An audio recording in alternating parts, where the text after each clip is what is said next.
Good morning, everyone. It's Bcrafty 12. I wanted to come on and do a WIP chat with you to basically discuss more or less what's been going on. For those of you that are even interested, um, I haven't posted on my channel in probably 2 years, close to 2 years, maybe more. So I probably have lost people that used to watch the channel.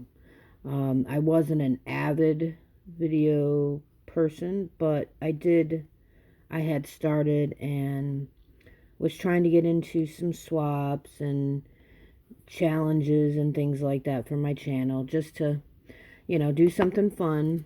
And I just couldn't keep up with things.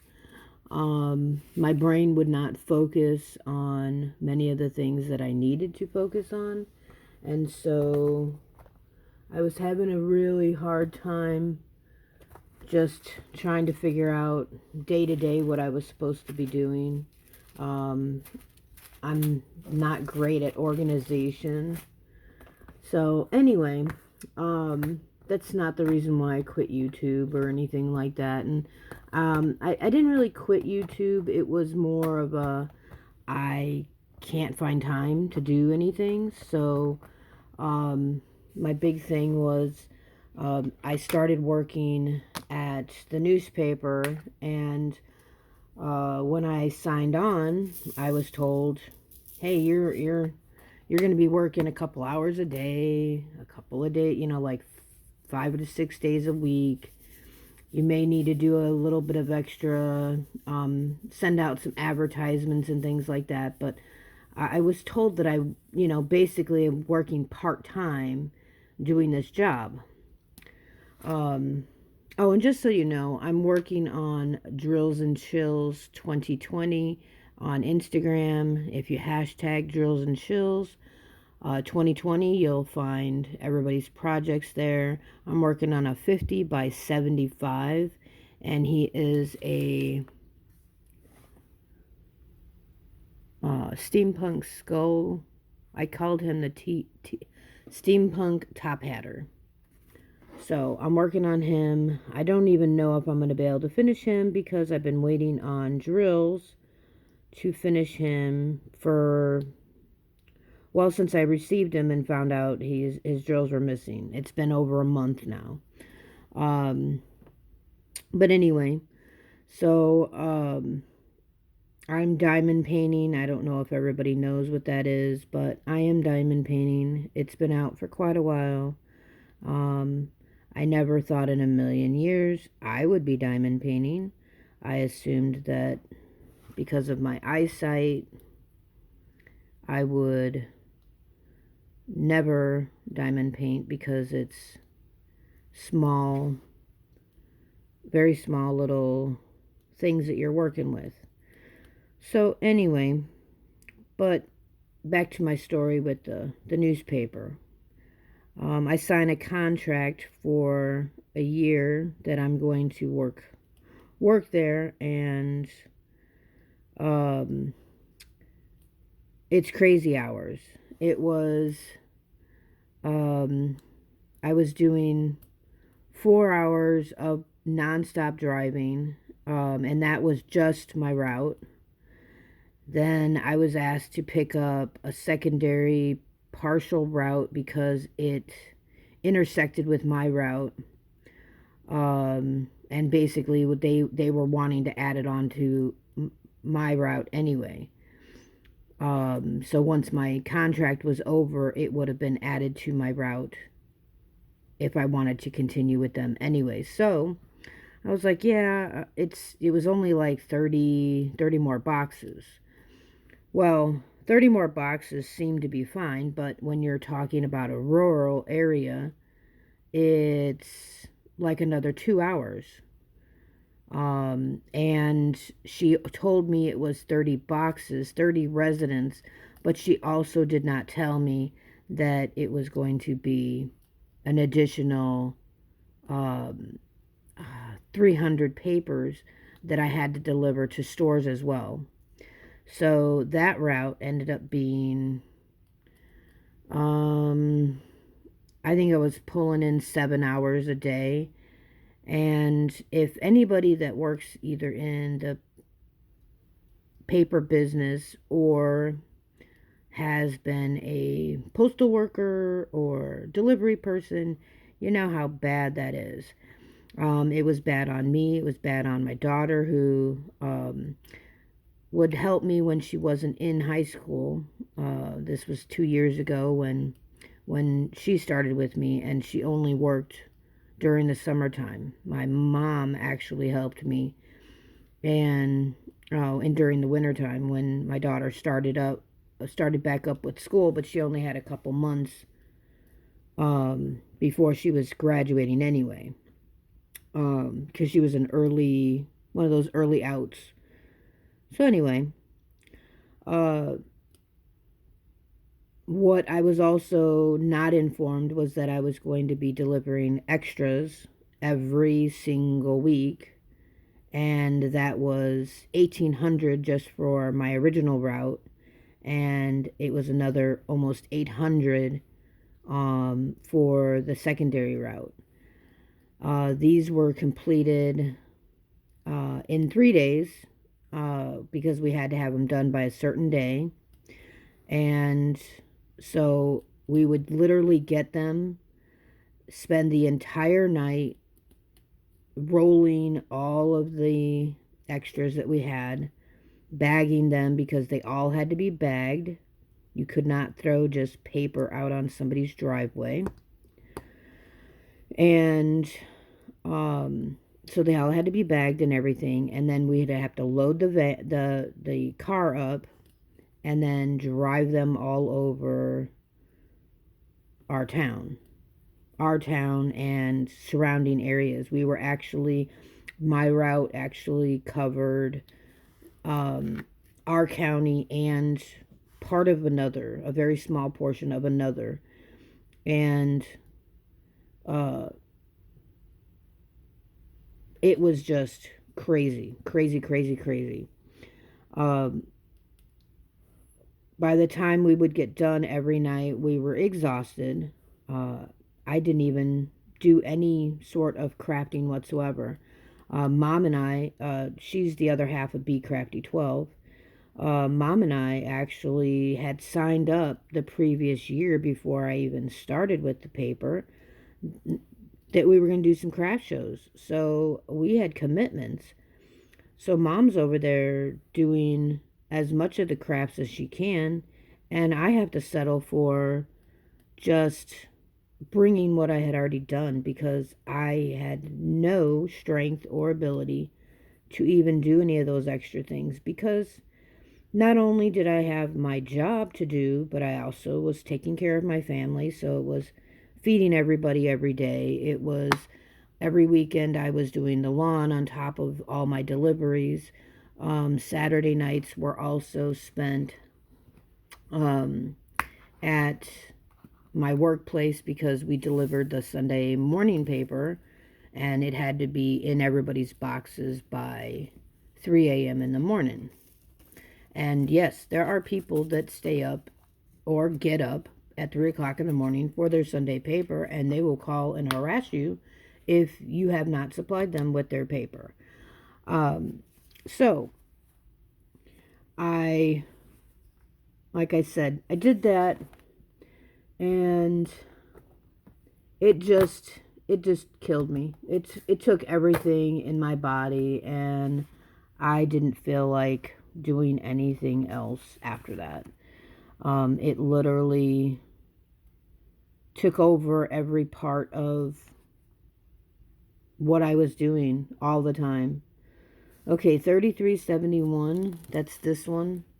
This is all I have of this, and I'm supposed to have 22 bags of this brown, I believe it's a brown color. So, and it's on a lot of my canvas. I hope I'm not in the view too much, but I'm not really worried about you staring at my project unless you really want to, but it's just an informative video. I would say I don't want to ramble, but this is exactly what a WIP chat is. So those of you that aren't interested, please click off. It's okay. Everybody has a life. Everybody has problems. I'm just trying to inform the people that are worried about me what my problems are. And I know a lot of you do not know me personally. You don't know what I've gone through or anything like that, but I have a lot of medical problems. I've been in and out of work my entire life. I fell when I was, I think, 6 or 7 years old, and I crushed my coccyx on some roller skates, those, old metal roller skates. Yeah, I'm that old. They weren't in style back in the day, back when I was actually, they were outdated at that time, but when you have a mama who's poor, and we live in a poor area, and she garage sales, that's what we got. It was something fun, and that's what we went for. Well, I managed to get all the way down flights of stairs, and when I hit the cement, there was a big crack in the cement, and I went backwards and ended up with my steel roller skate up underneath my bottom and paralyzed myself. And my mom, being that we had no medical, and they sure the heck wouldn't have done anything for me back in the day, she just shook me. She didn't know that I even had any problems, and she shook me, and I hope I did those right. I don't even know. See, I have a problem with my memory. I have a hard time remembering things, but I'm working on P. So maybe I'll have to review this and see if I have to take some of those off of there.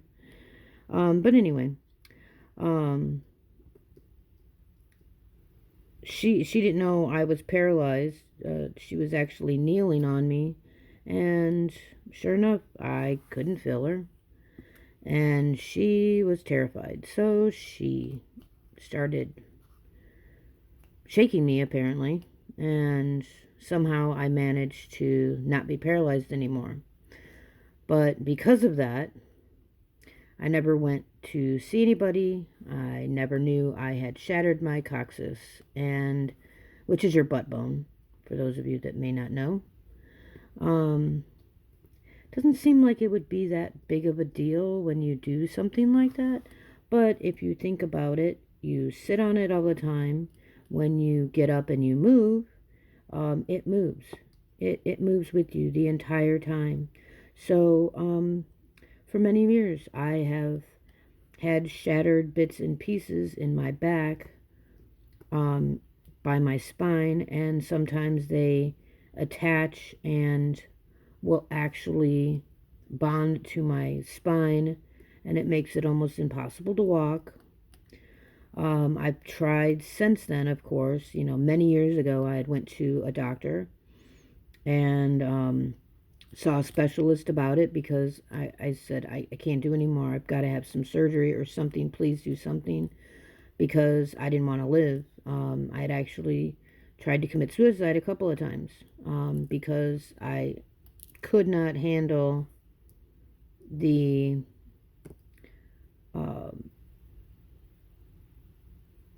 pain anymore. And I mean, they put me on drugs, Percocet, and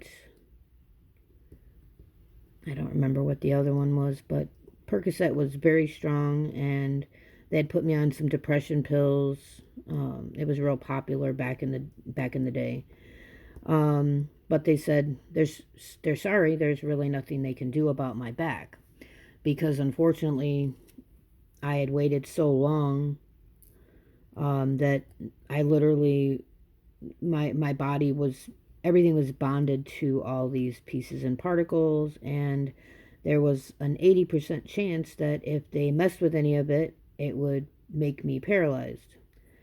And I was like, well, okay, great. No, nothing wrong with that. I'm done. I'll just live with the pain. So all these years, that's what I've done. I also have a torn rotator cuff that I'm supposed to have surgery on, and I didn't go because I was a single mom for the majority of my children's lives.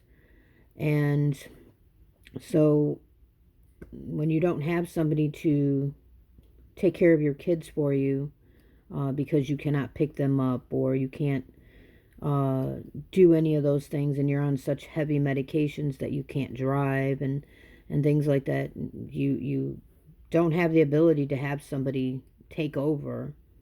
And I didn't trust anybody. With the stuff I had been through in my life, I didn't trust anybody else to take care of my kids other than possibly family or their dad. And we won't get into that whole discussion either. I am a divorced, remarried person, and I love my husband dearly, but sometimes him and I have very drastic different roles in the household. He likes to chillax after work.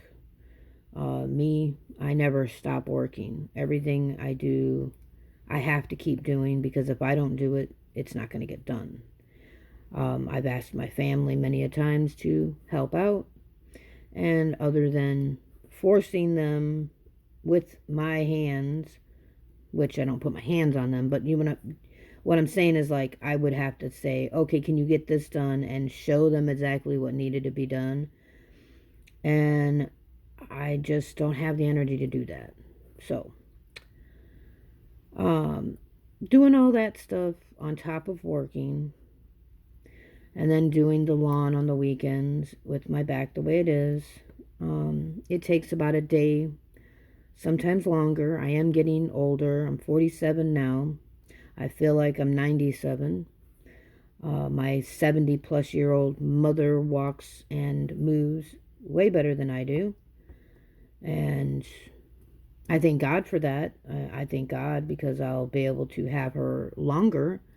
But that's a situation in itself. She wouldn't even have been here at this point if it wasn't for me making her take control of her life and not giving up. So, I don't know if you guys can see this, but this is a horrible canvas. I love the image. This image is super cool, but this canvas is so super hard to read. And these two colors in here, there's actually 5 colors in here. I can barely tell what they are. I don't know what I'm going to have to do, because I've got this light pad, and turning it off doesn't help. And that's the highest setting. I have this light, but that doesn't seem to help either.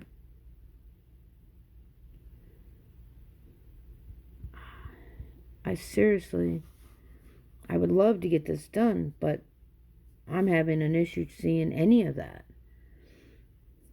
So, who knows at this point? We may not get this done. We may have to go to our secondary project to work on that. Anyway, so, and my key is terrible as well. I mean, I can't tell what half this stuff is. It's showing a plus sign. Do you see a plus sign? Right there.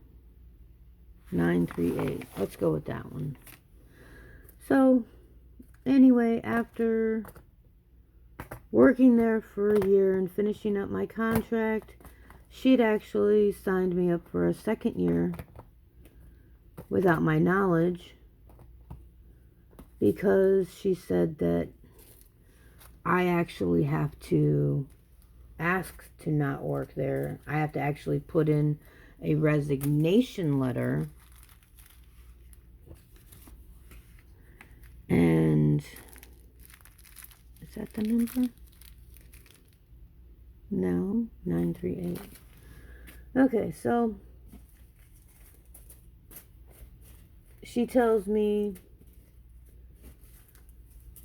that I actually have to put in a resignation in order to not work there. They just automatically renew everybody.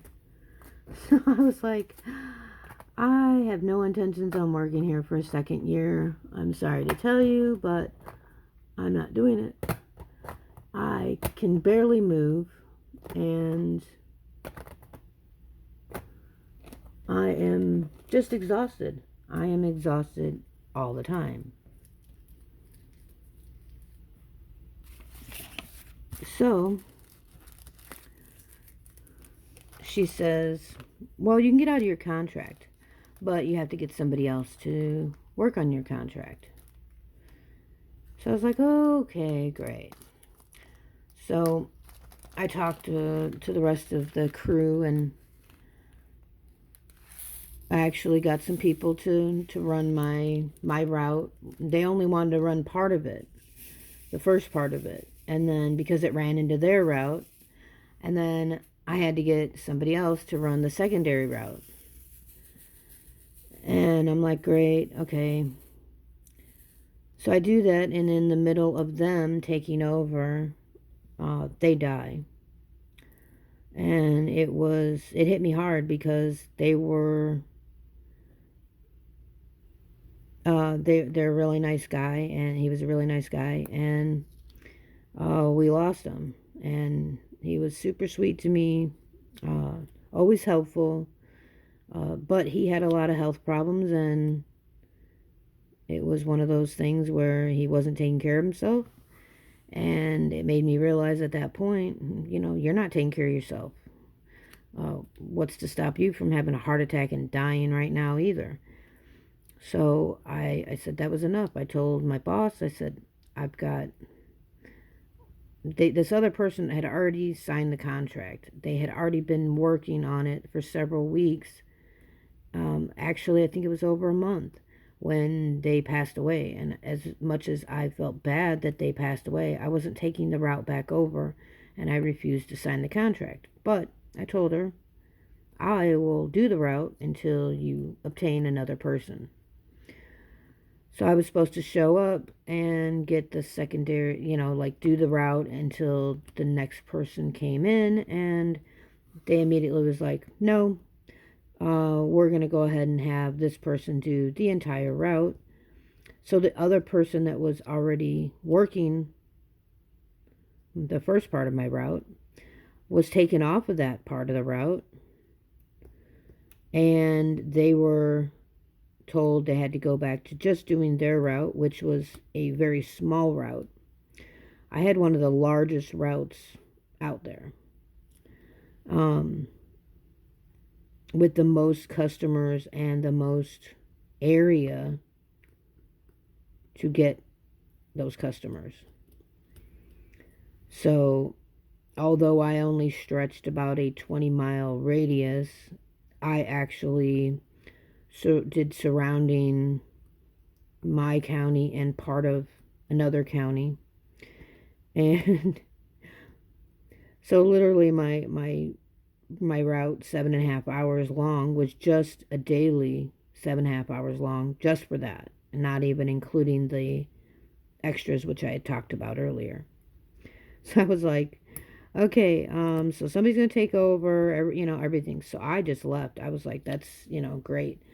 Well, then she came to me and she said, look, we need somebody in the warehouse, drastically. I mean, we're really suffering right now, because the person that was working in the warehouse up and quit. And they up and quit because things aren't going well there at my past job. They expected you to work way more and for minimum wage than uh, I don't even know. I don't.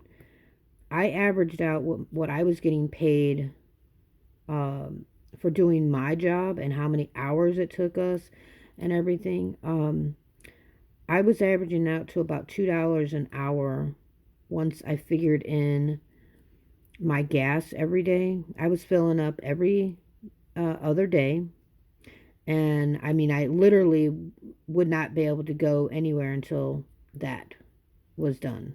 My fill up on that second day, I had to fill up before I even started my route because my route was a rural route and there was no other gas stations anywhere around. I literally would have to go to the other county because that was the closest um, gas station in that whole area that I worked. So, I mean, it was very rural. So, I was like, no, that's, you know, I started working with the company and I realized that, hey, I can work there. I'm going to work for minimum wage.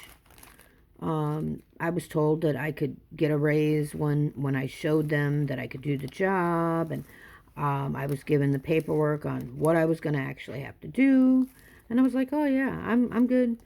Um, it was a lot more strenuous on my body than I thought it should have been, but I managed. The problem is that when I had my other coworkers, they weren't doing what they were supposed to be doing during their shifts. So a lot of the work was left to me, or the girl that was running the warehouse would say, oh, well, I'm going to have you doing all this stuff, and then they're going to run the night portion. They're going to actually do stuff at night.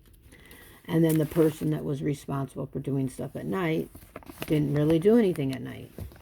I would come back in the morning and nothing was done.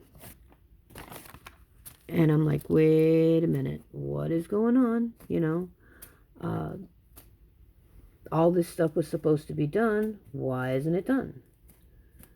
Oh, I got all this done instead. And all this meaning they moved papers around the warehouse and that was pretty much it. And I'm like, wait a minute, no. I load every one of our every one of our carriers because that's what my job was. I had to load the carriers' papers for them. Not really load them because they would take them to their vehicle, but I would have to load them onto polyjacks and bring them outside for them and everything like that. And this person was literally not doing their job. So I was like, well, I'm exhausted. I'm exhausted from doing this job. I told her, I was like, look, this is way more work than I signed up for. I'm too old to be doing this stuff. I thought I was going to have more help, and I feel like I'm being taken advantage of because I'm just literally doing my job and this other person's job and not getting anything for it. No, no relief whatsoever for doing this job. I am looking for a number and I cannot find it anywhere.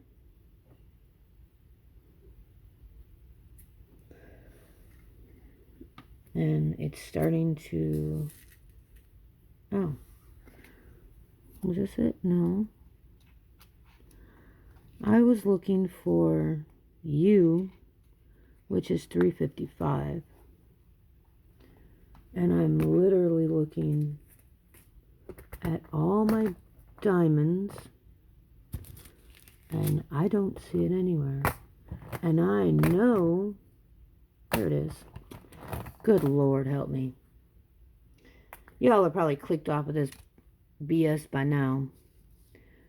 But anyway, those of you that haven't, I got you.